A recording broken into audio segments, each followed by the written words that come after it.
রাজারহাটের পর এবার ঘাটালে ডায়রিয়া আক্রান্তের ঘটনা। প্রায় ৩০ জন আক্রান্ত হয়েছেন ডায়রিয়ায়। পশ্চিম মেদিনীপুরের কোন্নগরে পানীয় জল নিয়ে অভিযোগ তোলা হচ্ছে ইতিমধ্যেই। রাজারহাটের পর এবার ঘাটালের এই ঘটনা সামনে এলো। ঘাটালে ডায়রিয়া আক্রান্ত প্রায় ৩০ জন। পশ্চিম মেদিনীপুরের কোন্নগরের এই ঘটনা। কথা বলবো আমরা বিষয়ে। ফোন লাইনে রয়েছেন প্রতিনিধি মধুসূদন ভট্টাচার্য। মধুসূদন, ঠিক কি অভিযোগ করছেন স্থানীয়রা?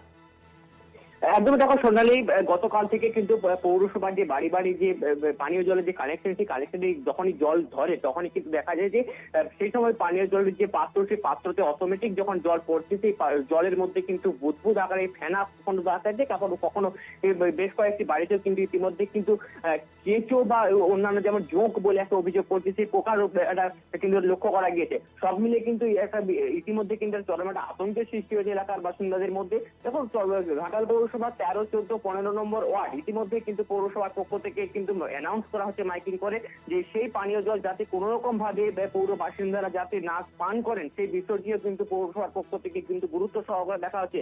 ইতিমধ্যে কিন্তু যে পানীয় জলের যে ট্যাঙ্ক রয়েছে সেই ট্যাঙ্কও কিন্তু ইতিমধ্যে পরিষ্কার করার কাজ চালাচ্ছে পৌরসভার আধিকারিকরা।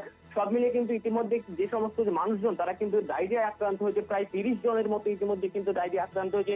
একজনের কিন্তু চিকিৎসা চলছে ঘাটাল হাসপাতালে, বাকি যাদের যে সমস্ত যে যারা অসুস্থ হয়ে পড়েছে তাদেরও কিন্তু চিকিৎসা বাড়িতে চলছে। মেডিকেল টিম সেখানে পৌঁছেছে, স্বাস্থ্য দপ্তরের আধিকারিকরা তাদের সমস্ত রকম যে যাবতীয় প্রয়োজনীয় ওষুধ, সেই ওষুধও কিন্তু ইতিমধ্যে পৌঁছে যাচ্ছে বাড়িতে বাড়িতে। সব মিলিয়ে কিন্তু পুরো বিষয়টি কিন্তু নজরদারিতে রাখছে পৌরসভার আধিকারিকেরা। সোনালী, ধন্যবাদ মধুসূদন।